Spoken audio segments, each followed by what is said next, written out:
So when I was 18, I had interviewed for Oxford University and I wasn't granted the place that I wanted.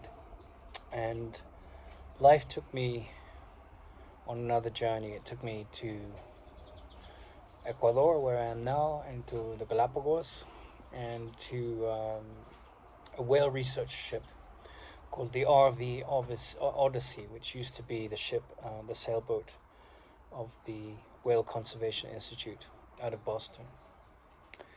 And then a series of serendipitous adventures led me to Baja California, and then with an Iranian-American gentleman, I traveled across the expanse of Baja California from the south to the north, from La Paz to Los Angeles. And in Los Angeles, I got to meet an incredible man called Tara Singh, who was a student of Jiddu Krishnamurti, the Indian mystic. And that's the intro to what this video is about. But around that time, I discovered Jiddu Krishnamurti, and I read almost everything that he wrote within a few years, in my early 20s. And the more I read his work, and the more I absorbed his teachings, and the more I spent time with Tara Singh, his student, the more I started to understand what was really going on in the world and in the mind. And one of the things that I think is the greatest thing that Krishnamurti ever said is, he said there's two kinds of man in the world. There's the man that stands back and tries to understand what's going on. And there's the man that rushes in and tries to fix things. And the second man causes all kinds of problems. And the first man solves the root issue. And it's a bit like that phrase, angels rush in, fools rush in where angels fear to tread. And I went on a degree course in psychotherapy last year in Edge Hill University. And it was the most neurotic place I've ever been. It had nothing to do with psychotherapy. It was a course in neurosis. It was like the insane asylum was being run by the inmates. And I mean that. It was an utterly neurotic place. Both the students and the teachers, and the prejudice and the pettiness and the provincial character of the place. It was just really badly managed. And I was scapegoated and made out to be something I wasn't. And it was just because of the milieu of insecurity that I was in. And one of the things Krishnamurti said is that, he thinks that people try and fix other people. Often they're the most insane people you'll ever meet. And I agree with that. I think a lot of therapists and analysts are just lost in this psychotic delusion of thinking they can fix other people. And some of them are very sane and very aware of what the mind actually is. I think they're less common than the other type. So there's this two things, And so it was a case of fools rushing in where angels fear to tread on that course. It was like these neurotic professors and these neurotic students, instead of looking at their neurosis, they were using it as their tool of diagnosis.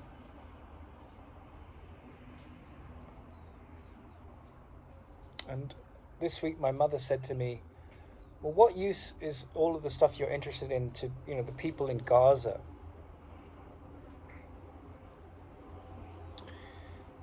And she asked the question without the weight of real interest.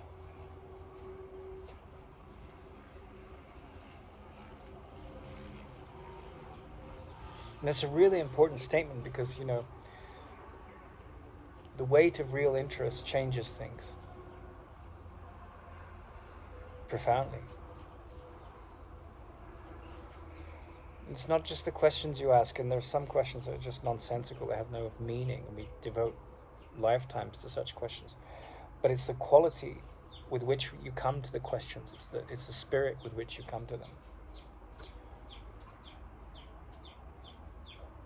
And so that statement by Krishnamurti, there's so much wisdom in it, You can have a PhD and not know anything about wisdom. in psychotherapy. You can just be full of book learning and data analysis and spend your life leading other people astray with your own prejudices.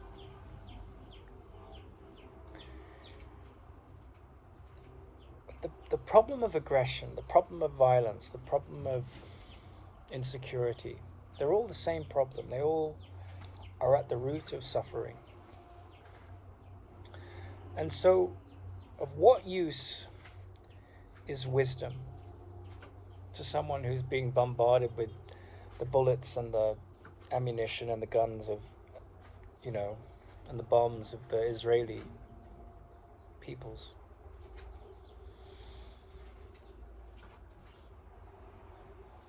Now, the way my mother asked the question, you might say it was flippant, it was sort of judgmental of what I was pointing at. I have no doubt about that. I know my mother really well. And this isn't meant to be an attack on her. It's meant to be an expansion and exploration of the kind of problems that the neurotic mind brings to this deep situation of looking at what is happening in the world. So when I was talking about the animus and the anima, which is the animus is the masculine aspect of a woman, psychologically speaking, and the anima is the feminine aspect of a man, psychologically speaking. There were students on the course that had no understanding of this. It was completely foreign to them. And they're technical terms, and I know a lot about psychotherapy. And I know how psychotherapists use the intellect to trap you, and some use it to liberate. But I was, going into a course of study in a way much further along than others on the course. And I say that with false modesty of being put aside. My teachers were told by Helen Schuckman, the scribe of the Course in Miracles, put away your false modesty and teach the Course in Miracles. So, you get to certain plateaus of insight and awareness about what's really going on in the world. And obviously, there's a book, I think, 40 Laws of Power, and one of the key statements is that, don't do anything to undermine the master. Well, if you're devoted to an insecure way of life where you fawn at others and you want to, hide your brilliance and not shine, if you want to demonstrate that kind of insecurity, then I suppose, that kind of relative knowledge is useful. Don't try and show up the master. Well, I don't believe in showing up anyone, but I do believe in spending one's life in a meaningful way, devoted to the truth. And as Eleanor Roosevelt, who was a friend of my mentor, said, no one can intimidate you unless you unconsciously give them the power to do so. And I didn't give that to these professors on the course. Why would I do that? And so they had their feminist ideology, and I'm a humanist. I think there are some fairly sane and reasonable arguments in feminism, but I would never become an ism. Okay, I'm a humanist, but mostly I don't even believe we're humans. I believe we're minds that are projecting humans into form, and that comes with the whole evolutionary record and all of that. But I'm not really interested in beliefs, and I think beliefs are the form of violence. So that's where you get to the Gaza situation, you see, because in Gaza there's this old ancient enmity that has absolutely no wisdom to it. It's all about blood. My blood is Israeli, or your blood is Palestinian or Arab, and we're not the same. We're different tribes. We have different ancestries, and we bring in this mythology of the biblical and the Islamic, and the humanism is gone. It's my God against your God. It's my flag and my nationality. And of course, Shakespeare writes about this with Romeo and Juliet. It's like these two warring families and these two young, beautiful children of the families, and they fall in love. It's a beautiful story. I mean, it's a heartbreaking story as well, but you have this innocence of the young Romeo and Juliet, and then all around them is this like the Capulets and the Montagues and the history of enmity, the history of grievances. And Palestine and Israel is no different. Ukraine and Russia creating their own version of it. And there's no intelligence in it. It's a lot of fools rushing in, doing despicable things in the name of a flag, in the name of ambition, in the name of what is essentially insecurity. And so, as you go about your life, if you're building something like I'm building, like Sutra Novum or Bodhisutra, what becomes primarily important is the inspiration, yes, but also the spirit in which you move.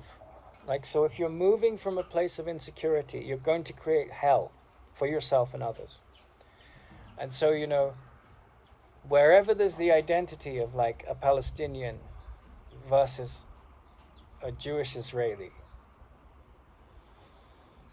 wherever this kind of thinking dominates the mind, then you're going to have us and them.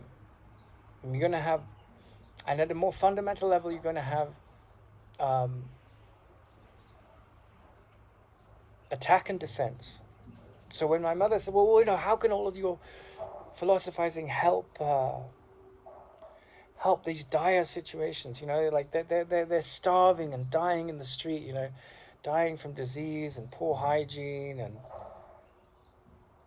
he said, well, at the root of all these problems is a lack of love, is not seeing things for what they are. So the news goes on. If you look at the news since its inception, and news since its inception there means history. You look at the Battle of Hastings, you look at the story of the Exodus of the Jews, you look at the World Wars, you look at the Mongolian conquerors, the dictatorships of Napoleon, Hitler's Aryan race. It's all about some tribal argument or any like bad news that you hear. It's some grievance, some violation of virtue, and it repeats over and over again. And then you go to the saints, and I don't mean the saints of the Catholic Church or the Buddhist Church, but I mean people that are sane, not like religious saints, but people. The word saint means whole, and it gives us the word sane. They're the same word. They come from the same root. So sane means to see the wholeness of things.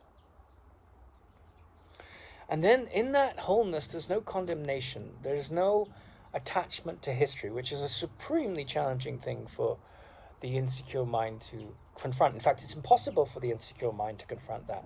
The insecure mind has to die. It has to completely die to its own meaningless thoughts. It has to hush itself. And I don't mean temporarily, I mean permanently. The death of the insecure mind is the birth of wisdom. It's the birth of love.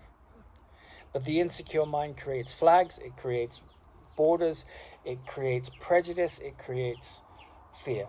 It is fear.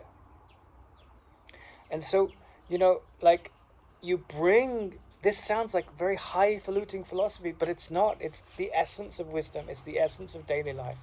The moment a whole nation stops believing it's superior to another nation, the moment a whole nation ceases to support a policy that attacks and undermines the neighbor, then you have maturity. But that doesn't happen.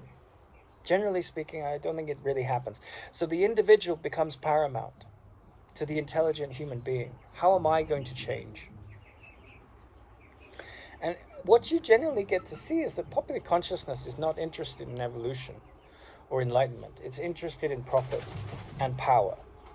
And that all comes from insecurity. Now, there's nothing wrong with profit. If you're going to grow a field, do your best as a farmer to maximize your outcome.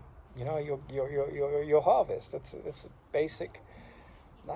The problem comes when we do things that are cunning and undermining of others and self. And that's really where spirituality begins. Looking at the folly of that. Because this enmity that we create, these grievances we create, I was accused of gaslighting because I was talking about something that no one else understood in the room, and then I was made out to be saying things which I wasn't. This was at the university. And so one can see that intelligence, when it's not present, it leads to attack thoughts, right? Because the essence of intelligence is to create a safe space. Now, the fox lives on the rabbit, the tiger lives on the deer, right? So nature of itself is not a safe place. It's a very dangerous place. And you see a baby deer or a baby chicken, the mother is so devoted and all this love comes in. And as we evolve in the story of the fossil record and the story of evolution, the brain changes and we become more aware. And so we're at a place where we can start to contemplate spiritual meaning, start to see through the illusions of the ego, which has created this whole universe, and start to transcend this insecurity and forgive this insecurity. Because insecurity is based on attack and defend, right? So whether it's at the University of Edge Hill when I went on the degree where, all this prejudice onto white straight men because of all this insecurity that's created this horrible movement of us and them when it comes to woke and anti-woke, or if it's, Israel, like Palestinians versus Jews, or, pro-American, anti-American foreign policy. Like the humanism, the value of the human being is lost because the vested interest takes over. And the vested interest has no wisdom in it. It's stuck in ideology, flags, insecurity. The flags and the ideology are just windows to the insecurity. If you love ye one another, that means you love everyone. Well, you're not interested in trying to put my wall of theories up against your wall of theories, or my wall of,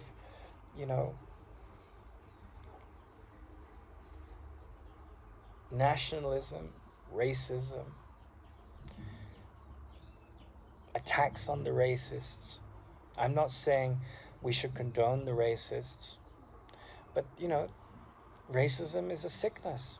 It's a psychological sickness. It's an illness. So, if you beat someone who is psychologically ill, does that cure them? I'm not saying to be friendly to racists. I'm saying that you end these insane projections of insecurity with love.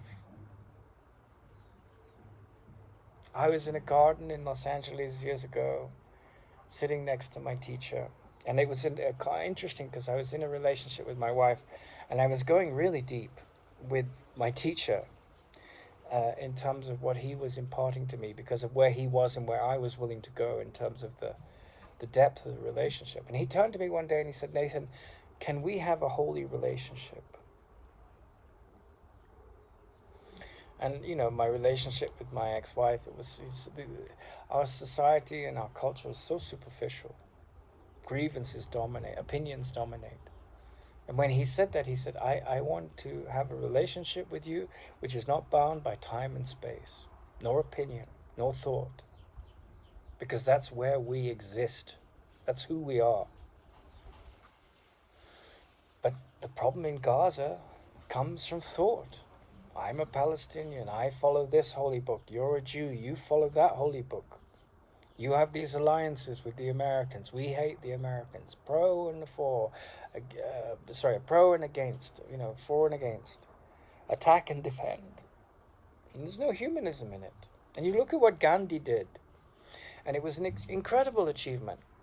Those people who lived in that land for tens of thousands of years.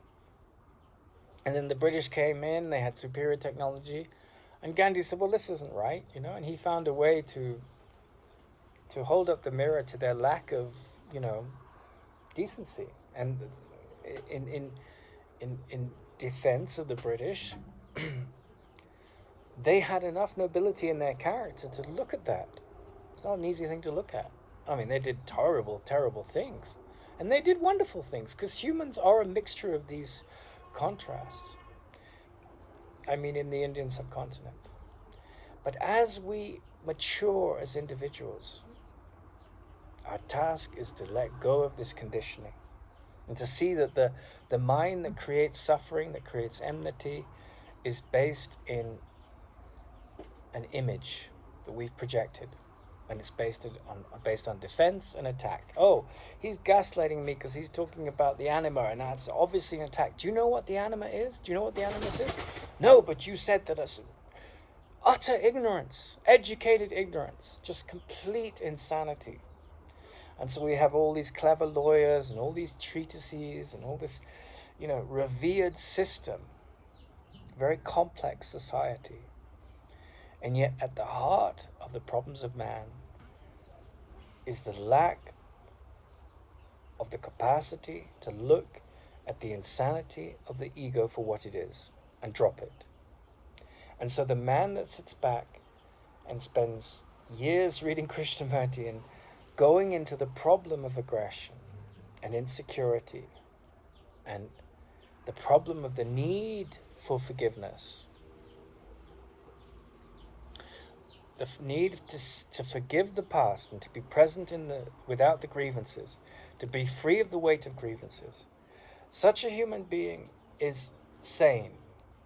Such a human being is not living by the dictates of an insane society. And that's a very challenging thing to do, because you have to question authority. And our education system doesn't tend to do that. It tends to reinforce authority, because the education system is based on the taxpayers' money, and the taxpayers' money is based on the government, and the government is based on corruption, usually.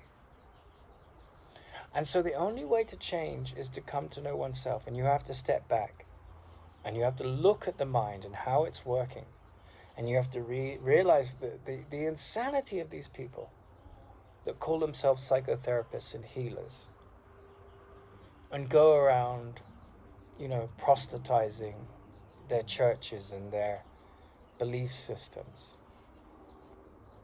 And my culture is better than your culture. My country is better than your country. My family is better than your family. I'm not good enough. All these inflections of the same basic madness.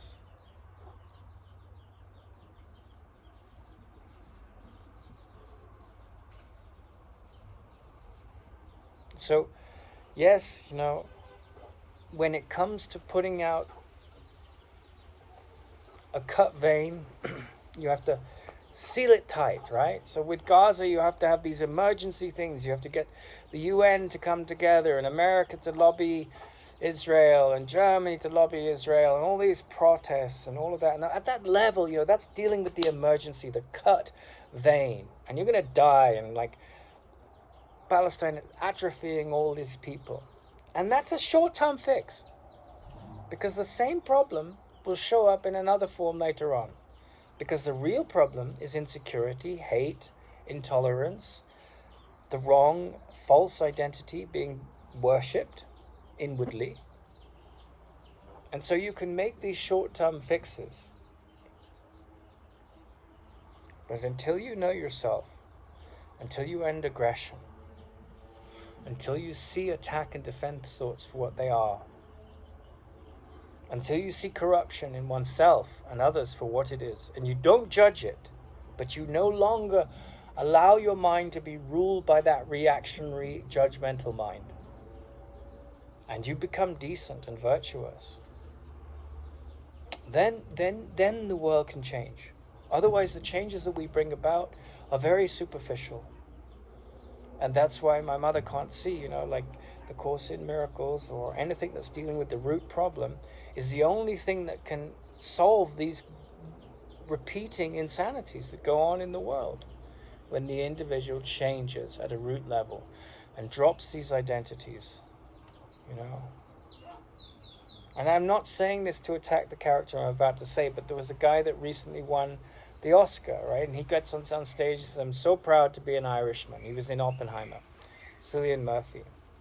And, you know, everyone's so proud, and the Irish are so proud. And yes, wonderful, this incredible actor did this amazing job, and he's gotten to the pinnacle of his career, and he's won this Oscar. But he's Irish. And there's an incredible heritage that goes with the Irish. You know, like, the literature of this country is just wonderful. Beowulf, James Joyce. So he's proud to be Irish, that's fine. But what I'm saying is the moment we see ourselves as Irish and not British, American, not French, and we start to look down on the other or think we're special, then our deeper nature is lost. Because we get trapped in, like, I follow a certain diet right now which doesn't follow any country in the world. I just eat beef because it's helping me with some health issues. But if you think about diet, you know, like if you go to New York where there's such a polarity of, you know, races and peoples, you can have any kind of food on the planet in New York. And with that culture of food comes incredible beauty and depth and a tapestry of rich weaves of human character and history. I'm not particularly talking about that. I'm not talking about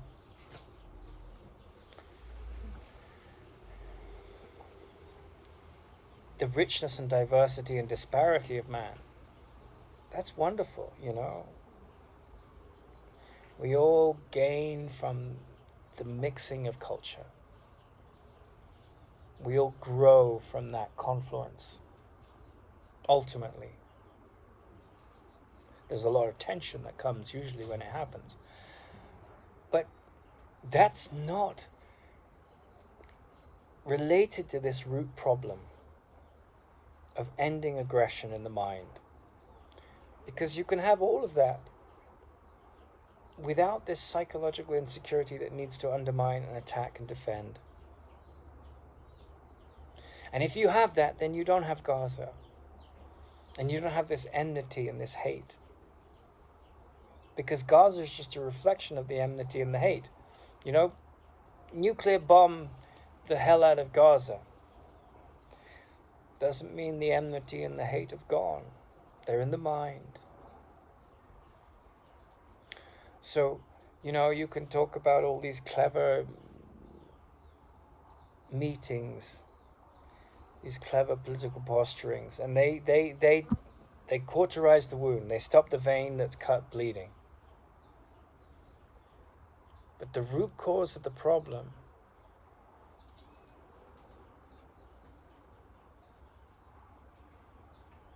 you know, the carelessness of mind that led to cutting the vein, the lack of attention, I'm speaking metaphorically, it lies in a deep revolution in consciousness.